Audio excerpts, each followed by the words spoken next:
यदि आप class 12th का स्टूडेंट हैं, क्या यदि आप क्लास 12th का स्टूडेंट हैं और 2024 में बोर्ड का एग्ज़ाम देने वाले हैं, तो आज का क्लास आपके लिए काफ़ी स्पेशल होने वाला है, क्योंकि इसमें हम आज चर्चा करेंगे क्लास 12th के हिंदी पाठ्य पुस्तक, क्या क्लास 12th के हिंदी पाठ्य पुस्तक दिगंत भाग 2 के 5वां चैप्टर, क्या दिगंत भाग 2 के 5वां चैप्टर रोज के बारे में। आज हम इसमें लेखक परिचय तो देखेंगे, उसके साथ ही साथ सभी VVI ऑब्जेक्टिव प्रश्न देखेंगे। क्या सभी VVI ऑब्जेक्टिव प्रश्न देखेंगे। बस इतना कर लो, इससे बाहर एक भी नहीं आएगा। क्या बस इतना कर लो, एक भी नहीं छूटेगा। तो चलिए आज का क्लास बिना टाइम का इन्वेस्ट किए हुए स्टार्ट करते हैं। तो सबसे पहले हम लोग देखते हैं कि हमारा जो चैप्टर रोज है उसके लेखक सच्चिदानंद हीरानंद वात्स्यायन अज्ञेय हैं। क्या सच्चिदानंद हीरानंद वात्स्यायन अज्ञेय है। इन्हें शॉर्ट में अज्ञेय कहा जाता है, मतलब इनका जो शॉर्ट नाम है, संक्षिप्त नाम है, क्या है, अज्ञेय है। लेकिन हमारे एग्जाम में क्वेश्चन यहाँ से पूछ देता है कि अज्ञेय का पूरा नाम क्या है, तो यहाँ पे हो जाएगा सच्चिदानंद हीरानंद वात्स्यायन अज्ञेय। ये हमारे बोर्ड एग्जाम में क्वेश्चन पूछा गया है कि अज्ञेय का पूरा नाम क्या है। उसके बाद आप चलिए लेखक परिचय के बारे में विस्तार पूर्वक चर्चा करते हैं कि लेखक परिचय क्या है। तो सबसे पहले देखते हैं कि उनका जो जन्म, अज्ञेय का जो जन्म हुआ 7 मार्च 1911 को। अज्ञेय का जन्म हुआ 7 मार्च 1911 के। निधन उनका हुआ 4 अप्रैल 1987 को। सच्चिदानंद हीरानंद वात्स्यायन का निधन कहने का मतलब जो मृत्यु हुआ 4 अप्रैल 1987 में। और उनका जो जन्म स्थान था कसेया, कुशीनगर, उत्तर प्रदेश। मतलब उत्तर प्रदेश के एक स्थान है कुशीनगर, और कुशीनगर के मतलब कसेया स्थान में उनका क्या हुआ, जन्म हुआ। जन्म स्थान कहाँ है, कसेया, कुशीनगर, उत्तर प्रदेश। उसके बाद उनका जो मूल निवास था, क्या उनका जो मूल निवास था करतारपुर पंजाब था। क्या, कहाँ, करतारपुर पंजाब था। उसके बाद आगे देखते हैं कि सच्चिदानंद हीरानंद वात्स्यायन अज्ञेय के माता का नाम वयंती देवी था। क्या, माता का नाम वयंती देवी तथा पिता का नाम क्या था, डॉक्टर हीरानंद शास्त्री। पिता का नाम डॉक्टर हीरानंद शास्त्री, जो कि प्रख्यात पुरातत्ववेता थे। क्या, प्रख्यात पुरातत्ववेता थे। उनके पिता का नाम था डॉक्टर हीरानंद शास्त्री, जो प्रख्यात पुरातत्ववेता थे। उसके बाद अगला देखते हैं, अगला पॉइंट के बारे में बात करते हैं। अगला क्या है लेखक परिचय में कि उनका जो शिक्षा हुआ, क्या उनका जो एजुकेशन हुआ, वो प्रारंभ में 4 साल लखनऊ में घर पर, क्या प्रारंभ में 4 साल लखनऊ में वो अपने घर पर क्या कि एजुकेशन ग्रहण किया। उसके बाद मैट्रिक 1925 में पंजाब विश्वविद्यालय से, मैट्रिक की जो परीक्षा दिए हुए 1925 में पंजाब विश्वविद्यालय से। इंटर 1927 में मद्रास क्रिश्चियन कॉलेज से किए। क्या, इंटर कब किए, इंटर किए 1927 में मद्रास क्रिश्चियन कॉलेज से। उसके बाद हम आप चर्चा करते हैं कि इस चैप्टर के कुछ महत्वपूर्ण बिंदु के बारे में, जिससे कि प्रत्येक साल हमारे एग्जाम में क्वेश्चन पूछा जाता है। तो फर्स्ट बिंदु हमारे पास है कि सम्मान एवं पुरस्कार। तो अज्ञेय जी को साहित्य अकादमी और भारतीय ज्ञानपीठ पुरस्कार मिला था। क्या, अज्ञेय जी को साहित्य अकादमी और भारतीय ज्ञानपीठ पुरस्कार मिला था। उसके बाद दूसरा पॉइंट हमारे पास है कि 10 वर्ष की अवस्था में, क्या मात्र 10 वर्ष की अवस्था में कविता लिखना शुरू कर दिए थे। क्या, अज्ञेय जी मात्र 10 वर्ष की अवस्था में, कितने वर्ष की अवस्था में, 10 वर्ष की अवस्था में कविता लिखना शुरू कर दिए थे। उसके बाद अगला पॉइंट है कि बचपन में अज्ञेय ने खेलने के लिए इंद्रसभा नामक नाटक लिखे थे। क्या, बचपन में अज्ञेय ने खेलने के लिए कौन सा नाटक लिखे थे, इंद्रसभा नामक नाटक लिखे थे। इससे क्वेश्चन पूछा गया है कि बचपन में अज्ञेय जी ने खेलने के लिए कौन सा नाटक लिखे थे, तो हमारा करेक्ट आंसर हो जाएगा इंद्रसभा। उसके बाद अगला पॉइंट हमारे पास है कि घर में एक हस्तलिखित पत्रिका आनंद बधू निकाले थे। क्या, घर में एक हस्तलिखित पत्रिका आनंद बधू निकाले थे। इससे भी क्वेश्चन पूछा जाता है कि अज्ञेय जी ने घर में एक हस्तलिखित कौन सी पत्रिका निकाल लेते।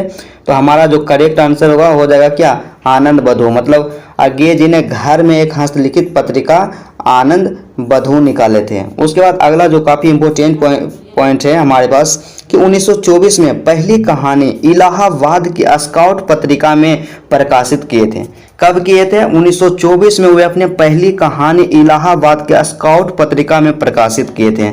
मतलब इससे क्वेश्चन पूछा जाएगा और इससे क्वेश्चन पूछा भी गया था कि अज्ञे जी ने अपनी पहली पत्रिका पहली कहानी किस पत्रिका में प्रकाशित किए थे? इसका जो करेक्ट आंसर होगा इलाहाबाद की स्काउट पत्रिका में 1924 में। उसके बाद नेक्स्ट पॉइंट हमारे पास है, काफ़ी इंपॉर्टेंट पॉइंट है। इसमें है कि अगला पॉइंट है कि हीरानंद सच्चिदानंद बादशाह अज्ञे के द्वारा ग्रेंगिन शीर्षक से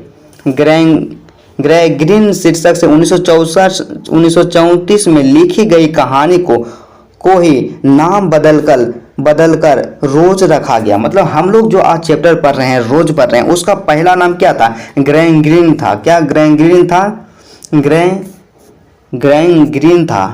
ग्रेंग्रीन था उसका पहला नाम, और 1934 में उसका ही नाम बदलकर रोज रख दिया गया। मतलब हमसे पूछ देगा कि रोज का जो पुराना नाम क्या है, तो रोज का पुराना नाम हो जाएगा ग्रेंग्रीन। उसके बाद अगला पॉइंट हमारे पास है कि मालती का पति महेश्वर एक डॉक्टर था। क्या मालती का, इससे दो क्वेश्चन पूछेगा कि मालती का पति क्या था? तो मालती का पति एक क्या था? मालती का पति एक डॉक्टर था। उसके बाद अगला प्रश्न हमसे पूछेगा कि मालती के पति कौन थे? तो मालती के पति महेश्वर थे। क्या मालती के पति महेश्वर थे? उसके बाद आप देखते हैं कुछ महत्वपूर्ण इंपॉर्टेंट ऑब्जेक्टिव प्रश्न। क्या आप बात करते हैं कि सम इंपॉर्टेंट ऑब्जेक्टिव प्रश्न जो कि हमारे एग्जाम की दृष्टि से काफ़ी इंपॉर्टेंट है, मोस्ट इंपॉर्टेंट ऑब्जेक्टिव क्वेश्चन।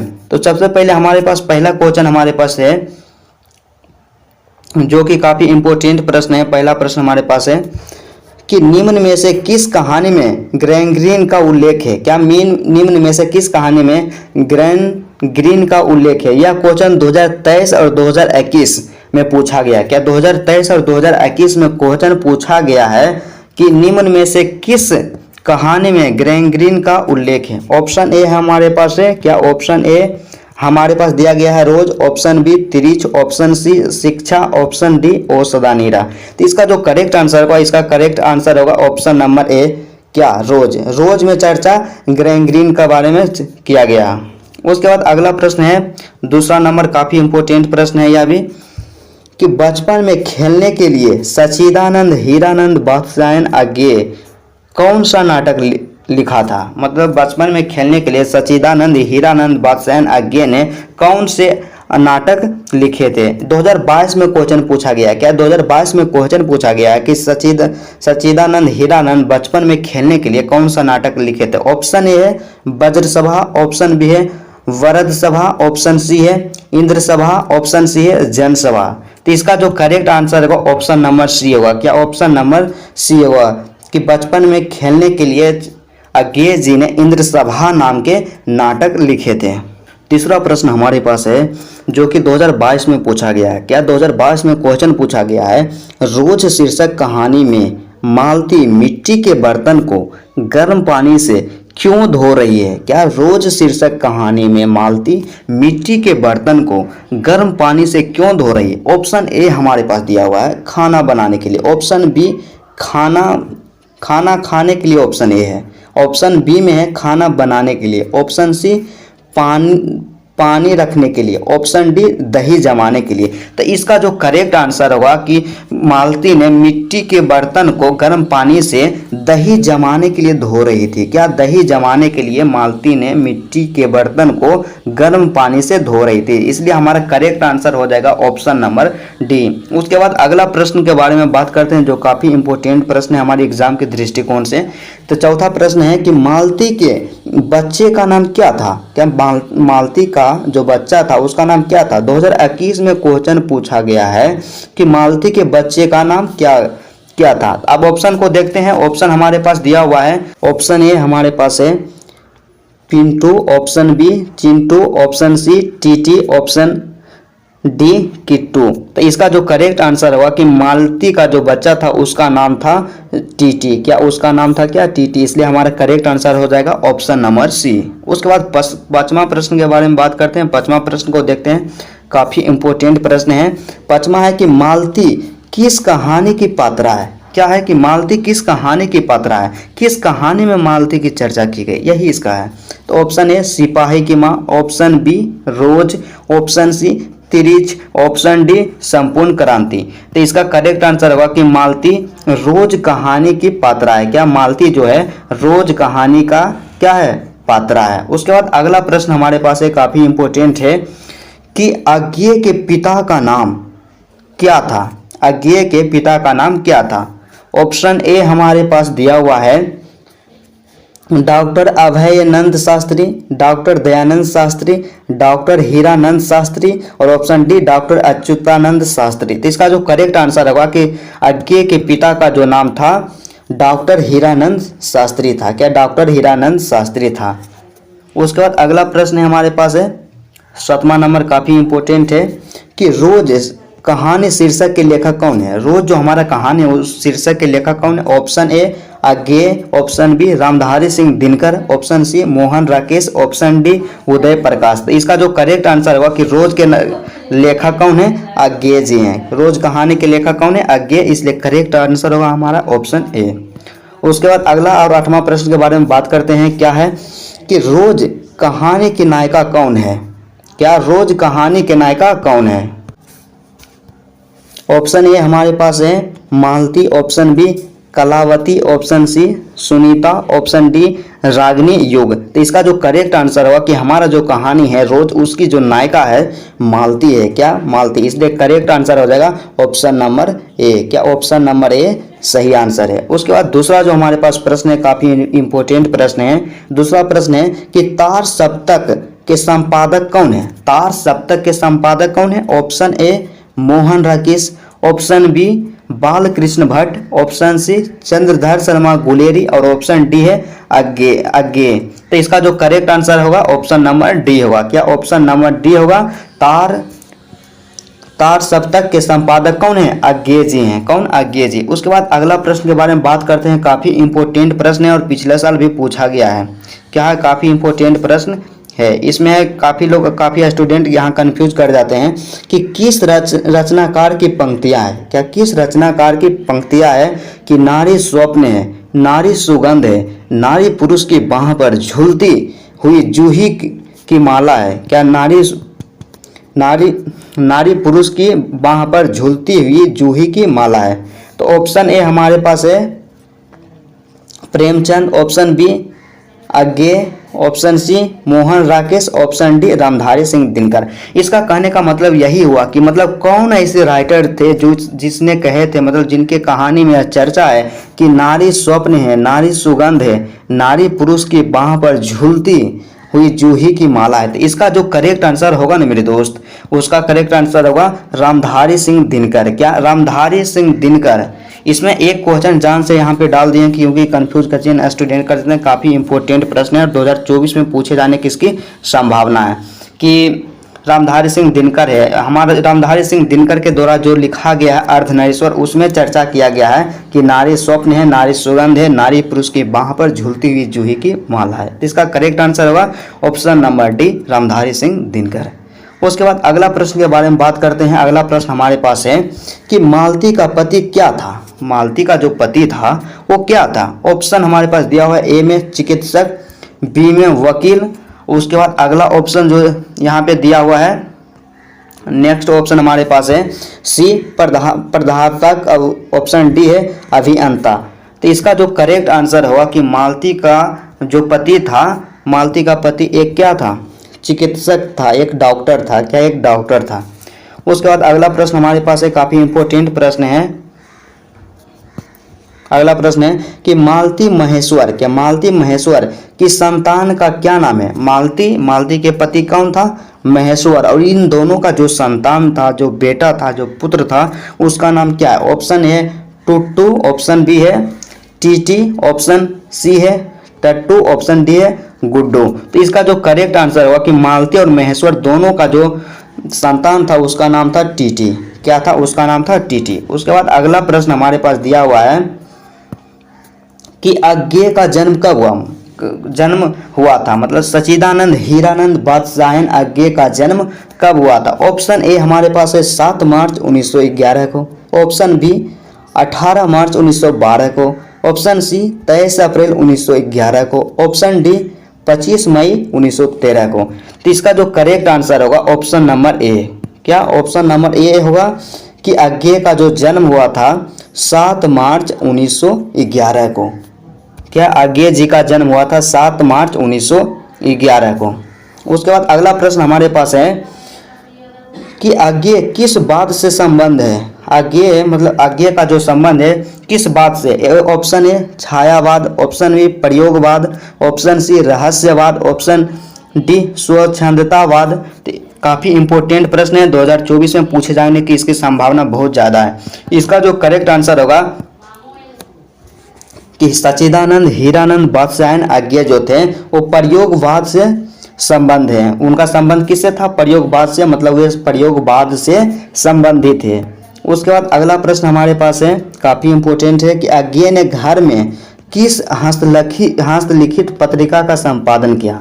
मतलब अज्ञेय जी जो थे वो अपने घर में किस हस्तलिखित पत्रिका का संपादन किए थे। ऑप्शन ए आनंद बधू, ऑप्शन बी देश बधू, ऑप्शन सी लोक बधू, ऑप्शन डी ग्राम बधू। तो इसका जो करेक्ट आंसर होगा कि अज्ञेय जी ने अपने घर में आनंद बधू नामक, क्या आनंद बधू नामक हस्तलिखित पत्रिका का क्या किए थे?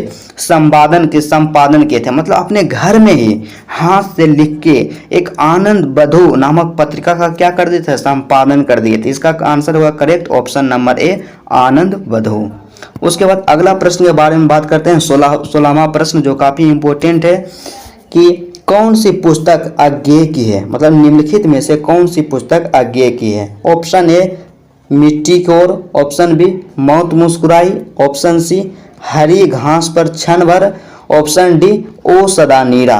तो इसका जो करेक्ट आंसर होगा ऑप्शन नंबर सी। क्या इसका जो करेक्ट आंसर होगा ऑप्शन नंबर सी होगा कि अज्ञेय जी की जो रचना है, अज्ञेय जी की जो पुस्तक है हरी घास पर क्षण भर, क्या हरी घास पर क्षण भर वो अज्ञेय जी की पुस्तक है। उसके बाद अगला प्रश्न है 17 नंबर, काफ़ी इंपॉर्टेंट प्रश्न है कि नदी के द्वीप किसकी रचना है। नदी के द्वीप किसकी रचना है। Option A Agyeya, option B Uday Prakash, option C Malayaj, option D Mani Madhukar. तो इसका स्वाभाविक है जो मतलब इसका जो लेखक होंगे कौन होंगे? अज्ञेय जी। इसलिए करेक्ट आंसर हो जाएगा हमारा ऑप्शन ए, मतलब नदी के द्वीप अज्ञेय जी की रचना है। उसके बाद अगला प्रश्न हमारे पास है कि अज्ञेय की पहली कहानी किस पत्रिका में प्रकाशित हुई। मतलब अज्ञेय जी की जो पहली कहानी थी वो किस पत्रिका में क्या प्रकाशित हुई थी। ऑप्शन को देख लेते हैं। ऑप्शन हमारे पास दिया गया है,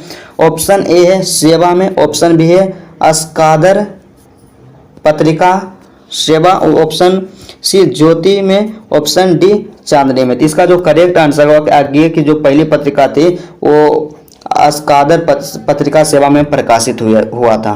उसके बाद अगला प्रश्न हमारे पास है 19 नंबर कि रोज कहानी में अतिथि बनकर कौन आया था।